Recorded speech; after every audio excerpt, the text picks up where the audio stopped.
Assalamualaikum warahmatullahi wabarakatuh. Selamat pagi semuanya, selamat pagi anak-anak, khususnya kelas 11 IPA ataupun IPS. Ketemu lagi dengan pelajaran SKI di pagi yang cerah ini. Semoga apa yang kita lakukan nantinya, apa yang kita pelajari pada hari ini mendapatkan sesuai yang kita inginkan. Sebelum kita ke pelajaran, marilah kita baca Fatihah satu kali. Semoga kita selalu diberi kesehatan oleh Allah, apa yang kita kerjakan mendapatkan ridho dari Allah, dan pada pelajaran kali ini mendapatkan wawasan yang lebih tentang dunia Islam. Wali ridho ilah, wali syafaati Rasulillah. Al-Fatihah. Ya.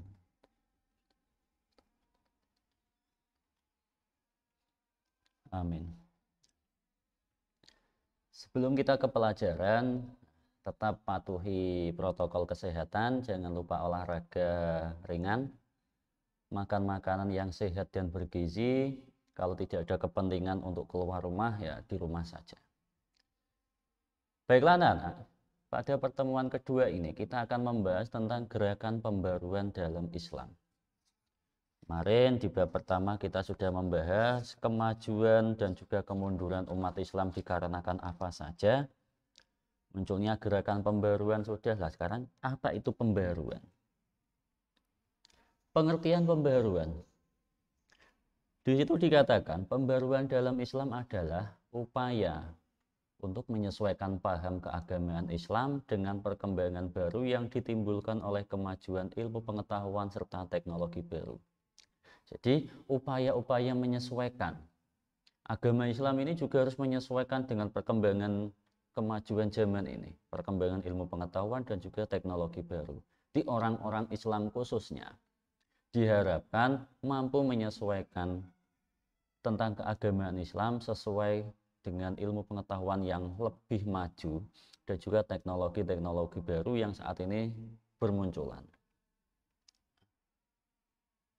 Walaupun dalam Islam sudah banyak yang namanya pembaruan, sebut saja masalah-masalah kecil di masa Nabi yang belum ada asal-usulnya, itu juga sudah di pembaruan, sudah dicari masalahnya, sudah dicari solusinya.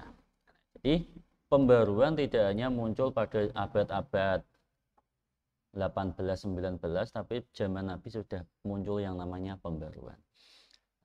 Dalam bahasa Arab, gerakan pembaruan ini disebut dengan tajdid. Tajdid, tidak hanya hadis jadidun, baru. Nah, orang-orang yang melakukan pembaruan ini disebut dengan mujaddid. Jadi kalau kalian melakukan pembaruan tentang Islam, mengenal ilmu pengetahuan dan juga teknologi baru, kalian bisa disebut dengan mujaddid. Lah, ilmu atau gerakan pembaruan itu disebut dengan tajdid. Istilah tajdid ini bisa lebih luas lagi. Antara lain ada reformasi. Nah, reformasi ini sudah pernah terjadi di Indonesia juga pernah. Kemudian purifikasi tentang pemurnian. Jadi banyak golongan-golongan yang ingin kembali memurnikan ajaran Islam sesuai Al-Quran dan juga hadis. Kemudian modernisasi sesuai dengan keadaan zaman sekarang yang semuanya serba modern dan juga lain-lain. Jadi tajdid itu memiliki arti yang luas. Setelah kita membahas pengertian pembaruan, kita bahas siapa saja tokoh-tokoh pembaru dalam Islam. Sebenarnya ada banyak, tapi yang akan kita bahas pada pagi ini 3 dahulu. Yang pertama ada Muhammad Ali Pasha, yang kedua ada Jamaluddin Al-Afghani, dan yang ketiga ada Muhammad Abduh. Itu yang akan kita bahas pada pagi ini. Yang pertama Muhammad Ali Pasha, ini dari tahun 1765 sampai 1849 Masehi.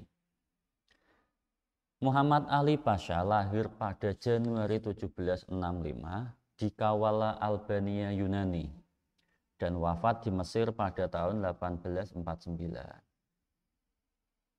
Muhammad Ali Pasha terkenal sebagai orang yang pertama kali meletakkan landasan kebangkitan modern di Mesir. Jadi ini juga untuk sejarah, ada sejarah Islam, sejarah nasional, sejarah internasional, bahwa Muhammad Ali Pasha adalah orang yang pertama kali meletakkan landasan kebangkitan modern di Mesir. Kalau di Indonesia ada tokoh yang namanya I.R. Soekarno, kalau di Mesir ada Muhammad Ali Pasha. Apa saja pembaruan yang dilakukan oleh Muhammad Ali Pasha? Yang pertama di bidang militer. Di bidang militer ini Muhammad Ali Pasha melakukan pelatihan dan modernisasi angkatan bersenjata Mesir. Di pelatihan-pelatihan ini wajib, bukan hanya bagi mereka yang mau saja mengikuti calon-calon militer, tapi semuanya juga dilatih. Kemudian modernisasi angkatan bersenjata Mesir, jadi persenjataan diperbarui dan lain sebagainya agar bisa melawan kekuatan militer Perancis saat itu. Nah, karena saat itu Mesir masih di bawah jajahan Perancis, makanya Muhammad Ali Pasha ini melakukan pelatihan dan modernisasi angkatan bersenjata supaya bisa melawan militer Perancis. Yang kedua di bidang ekonomi, Muhammad Ali Pasha ini menerapkan ilmu ekonomi yang dipelajari di Eropa. Jadi kebalikan yang dahulu saat kejayaan Islam orang-orang Eropa belajar ke Islam, setelah Islam banyak dijajah dan mengalami kemunduran, nah, orang-orang Islam yang belajar ke Eropa, ya salah satunya ada Muhammad Ali Pasha. Nah, ilmu-ilmu yang diperoleh di Eropa ini diterapkan, terutama ilmu ekonomi diterapkan di Mesir. Kemudian yang ketiga di bidang pendidikan, ya, ini membangun lembaga pendidikan. Ini membangun lembaga-lembaga pendidikan. Kalau saat ini ada sekolah-sekolah umum, sekolah khusus, sekolah ilmu agama, sekolah lain-lain, nah, sekolah jurusan. Nah, ini juga dilakukan oleh Muhammad Ali Pasha. Dan mendatangkan tenaga pengajar khusus dari Eropa. Jadi Muhammad Ali Pasha ini mendatangkan orang-orang khusus dari Eropa, guru khusus dari Eropa. Kemudian yang keempat, di bidang administrasi, Muhammad Ali Pasha ini mengelompokkan masyarakat dalam suatu pola. Jadi masyarakat Mesir ini dikelompokkan sesuai dengan budaya, tipe, dan juga organisasi yang ada di Mesir. Di bidang pertanian, Muhammad Ali Pasha ini menyuplai petani dengan bibit pertanian, alat-alat pertanian, pupuk yang kemudian nantinya dikembangkan oleh para petani. Jadi petani tidak kesusahan untuk mencari bibit, tidak kesusahan mencari alat-alat pertanian, pupuk semuanya sudah disuplai oleh negara. Ini yang pernah dilakukan Muhammad Ali Pasha. Kemudian yang kedua, setelah Muhammad Ali Pasha, ada Jamaluddin Al-Afghani. Jamaluddin Al-Afghani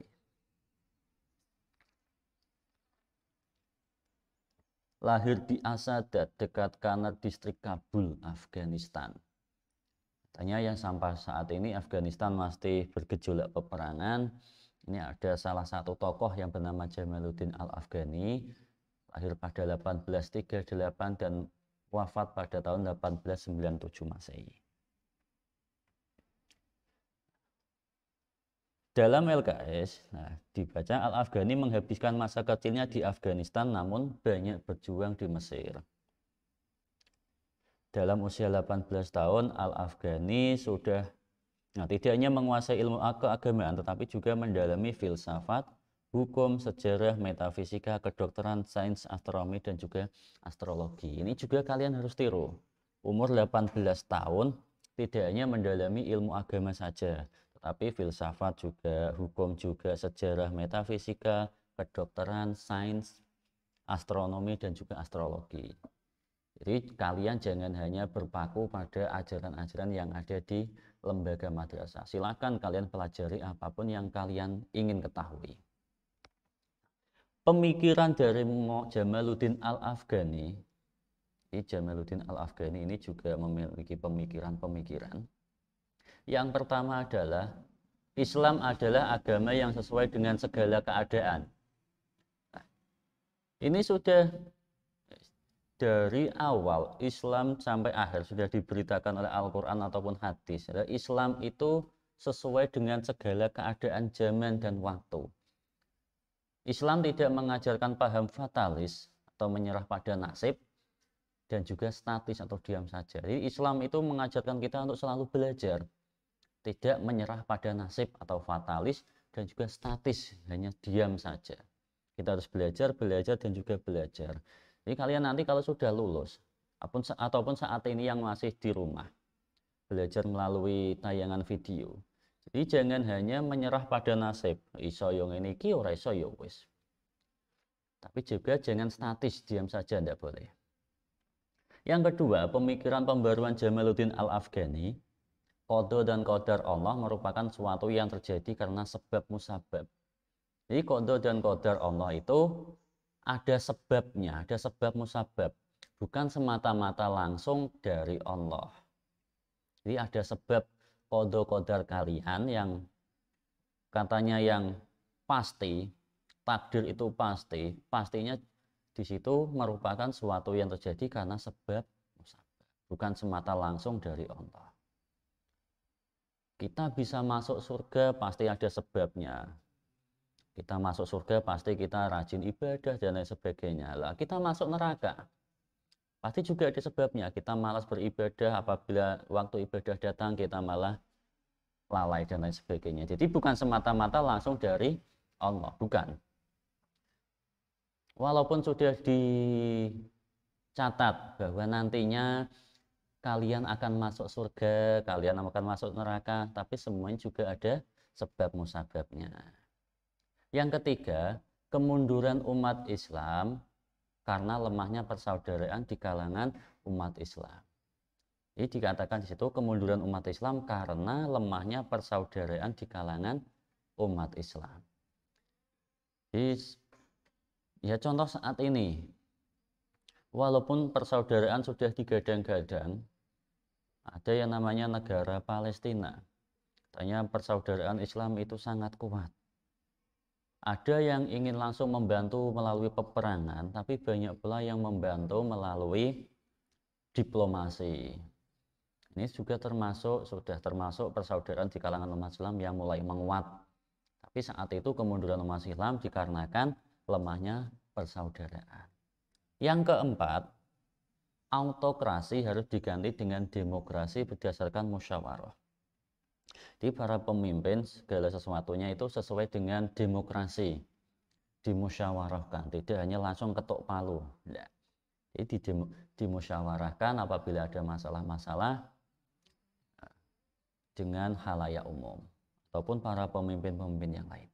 Yang kelima, umat Islam harus membangun nasionalisme dan juga internasionalisme untuk bersatu. Jadi bukan hanya nasionalisme saja, tetapi juga harus internasionalisme.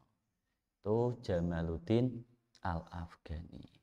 Kemudian yang ketiga yang akan kita bahas pagi ini yang terakhir adalah Muhammad Abduh.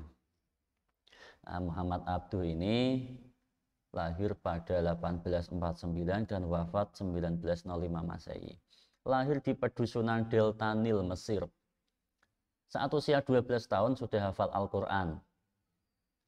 Kalian sekarang sudah usia 15, 16, 17 tahun, silahkan hafal Al-Quran. Contohlah Muhammad Abduh yang usia 12 tahun sudah hafal Al-Quran. Tapi yang sebelahnya usia 16 tahun menikah, ini jangan ditiru. Jadi walaupun 12 tahun hafal Al-Quran silahkan ditiru, yang usia 16 tahun menikah jangan. Nanti kalau kalian sudah lulus. Muhammad Abduh meninggal 11 Juli 1905. Pemikiran cemerlangnya mulai muncul saat ia menempuh pendidikan formal di Tanta bersama Jamaluddin Al-Afghani yang kita bahas nomor 2 tadi. Muhammad Abduh ini menerbitkan majalah yang diberi nama Al-Urwatul Wusqa. Nah, majalah tersebut berisi gerakan yang memberikan semangat dalam rangka membangkitkan umat Islam untuk melawan bangsa Barat. Jadi majalah Al-Urwatul Wusqa isinya adalah gerakan semangat umat Islam untuk membangkitkan Islam melawan bangsa Barat. Pembaruan Muhammad Abduh Pertama di bidang agama, menghapus paham jumud. Nah, jumud itu apa? Jadi sudah tidak mau berpikir. Wis males mikir, jumud niku wis males mikir. Paham yang beku, tidak berkembang dan statis di kalangan umat Islam. Di banyak sekarang ini umat Islam, di orang-orang Islam yang memiliki sifat jumud, sudah tidak mau berpikir, wis pasrah. Paham yang beku, tidak berkembang dan statis. Di bidang agama yang kedua, membuka pintu ijtihad sebagai dasar yang penting dalam mengintensifkan dan menginterpretasikan kembali ajaran Islam. Di pintu ijtihad ini dibuka kembali, pemikiran-pemikiran ijtihad ini dibuka dalam mengintensifkan dan menginterpretasikan kembali ajaran Islam. Yang ketiga, Islam adalah agama yang rasional, sejalan dengan akal. Jadi Islam itu agama yang rasional dan sejalan dengan akal kita. Sebab akal lah pengetahuan maju. Jadi kalau akal kalian digunakan, maka pengetahuan akan maju. Tapi kalau akal kalian dihentikan, seperti halnya jumud tadi, maka pengetahuan kalian tidak akan bertambah. Ada memasukkan masjid sebagai salah satu sasaran rutin penggunaan dana wakaf. Jadi menurut Muhammad Abduh, masjid ini salah satu sasaran penggunaan dana wakaf negara. Memperbaiki perangkat masjid mulai dari pengurus sampai para khotib. Itu di bidang agama. Di bidang pendidikan, memodernisasikan sistem pendidikan dan pengajaran Islam meliputi metode, kurikulum, administrasi, kesejahteraan guru, sarana prasarana, dan peningkatan pelayanan kesehatan. Jadi di bidang pendidikan, Muhammad Abduh menginginkan memodernisasikan sistem pendidikan yang ada. Contohnya metode-metode tentang pengajaran Islam. Kalau di pondok ada metode Sorogan dan lain-lain, Bandungan juga ada. Nah, itu bisa diterapkan. Kurikulumnya juga, administrasi diperbaiki, kesejahteraan guru ditingkatkan, sarana prasarana juga diperbaiki, ditingkatkan, dan peningkatan pelayanan kesehatan. Di bidang politik, membangkitkan semangat umat Islam untuk melawan Barat. Nah, walaupun saat ini negara sudah merdeka dari penjajahan, tetap membangkitkan semangat umat Islam untuk melawan Barat, entah itu di bidang ekonomi, di bidang agama, dan sebagainya. Kekuasaan negara dibatasi oleh konstitusi yang telah dibuat oleh negara yang bersangkutan. Jadi kekuasaan negara harus dibatasi. Di bidang hukum yang terakhir, tugas mufti dan juga hakim tidak hanya sebagai penasehat hukum negara. Jadi kalau saat ini hakim dan juga para penasehat negara itu tugasnya tidak hanya penasehat hukum saja, tetapi memberikan bantuan hukum bagi masyarakat yang membutuhkan. Ya hakim, ya pengadilan, ya pengacara itu harus memberikan bantuan hukum bagi masyarakat yang membutuhkan. Itulah tokoh-tokoh yang kita bahas pada pagi ini. Semoga apa yang dilakukan oleh para tokoh bisa menginspirasi kita, memberikan kita pemikiran untuk lebih maju, jangan sampai jumud. Dan semoga pelajaran pagi ini kita mendapatkan manfaat yang banyak. Sekian dahulu. Assalamualaikum warahmatullahi wabarakatuh.